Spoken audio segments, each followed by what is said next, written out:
Hey everyone, so this video today is going to just be a overview and road test of this upgraded version of the range extender for the E-NV200, which I've been working on. As you can see, it's pretty well integrated. We've got the control board which sits behind here, as well as the bridge rectifier. We've got the high voltage output, and we've got the control signals coming in here. Basically, there's no way this engine can start up unless the high voltage contactors are both active, as well as the ignition system from the van is active. So if any of those signals go, this system will just cut itself off immediately to prevent damage to the high voltage electrical system. So it's kind of mounted on these metal box section steel sections here, and they're then bolted onto the generator itself. On here I've made up some metal work which just diverts all of the hot air and exhaust just outwards. The exhaust pipe has also been extended inside this and actually comes down there too, so it's not just like the exhaust fumes are just concentrated right in here and could maybe escape. And in addition to that, I'm going to get a silicone sheet which goes around this to kind of seal things up a bit better, just so that nothing's going to come back up. I'll need to patch that hole up. That was for the original version of the range extender, where there was just going to be a big fan which would blast air down there, and the fan would originally be up the top there somewhere, but that's now no longer required, because whenever this thing's running, it's sucking all the cold air in through here, and it doesn't get warm in the back here at all. The engine seems to be performing happily, it's not overheating. I've ran this thing flat out for hours and it just keeps on working so far. This is how I've sorted it, well, sort of arranged it here. We've got the gas solenoid here in the place of where the battery was. I decided to have that outside because it was kind of blocking the airflow. I just wanted to absolutely maximise the airflow as much as I could, so that's why the battery sits out there. This is all the control signals coming from the van, such as a 12 volt feed, things like the high voltage contactors, the 12 volt signal for those. It's just if any of those contactors switches off, this generator must also switch off immediately as well, and that's handled using like logic gates rather than relying on the microcontroller to handle that. It just makes it so that even if the microcontroller crashes for whatever reason, the safety features will still work.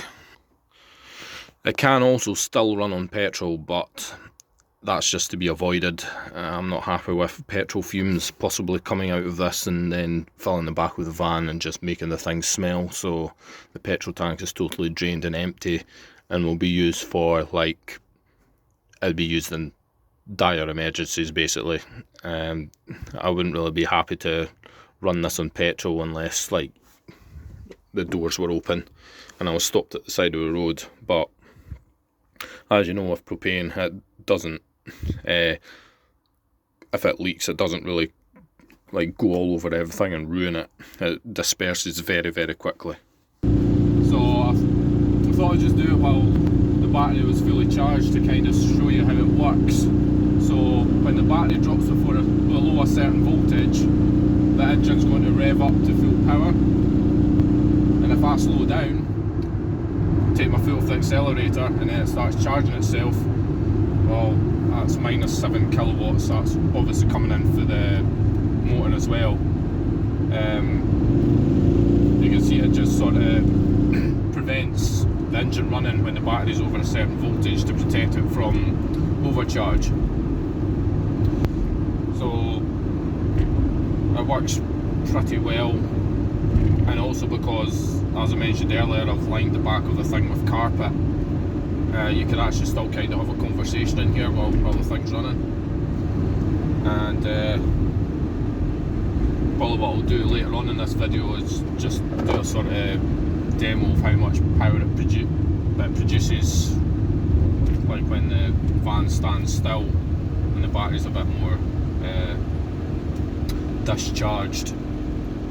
So obviously with us being stopped just now and the battery being full, the throttle is like at such a low point that it's not even allowing the engine to really produce any power. I'll just move off again.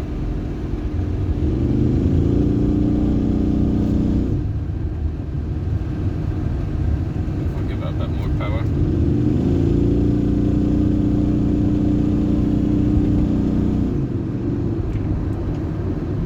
So yeah, as you can hear, it's not ridiculously loud. It's far better than the old thing that I used to have, which kept blowing head gaskets and just making like lots of horrible noise.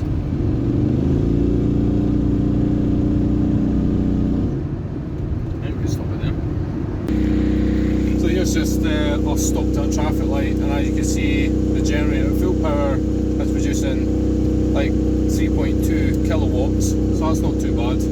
The highest I've ever had is like 3.9, and you seem to get more power out of it when it's cold, the engine's cold, so it's still doing alright. It's up to full temperature, probably absolutely roasting, and yeah, and probably what I'll show towards the end of the video is how the engine is actually started. So we're moving off now. She's drawing lots of power. 369 volts there. Just out of interest, I'll show you what full power looks like.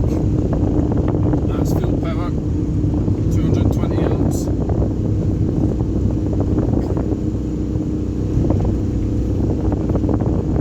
That's full regenerative braking there, 24 kilowatts. Although if you use the brake pedal as well, it actually can go up as high as I believe 35 kilowatts and back into the battery, which is a fair bit. So this is my data display, which just reads some CAN bus information from the van. This is based on a project I found on online. It's the CANA project, and it's basically intended for the Nissan Leaf, but the E-NV200 is pretty much exactly the same.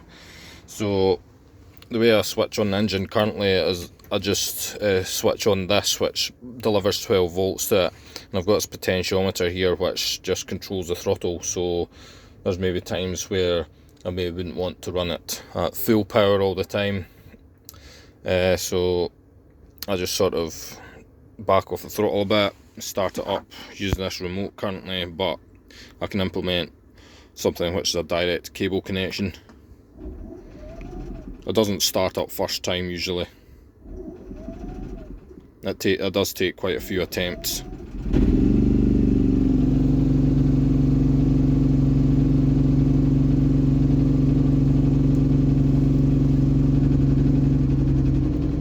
And it does run a bit rough on startup, I've noticed, but once it gets warmed up, it actually works quite well.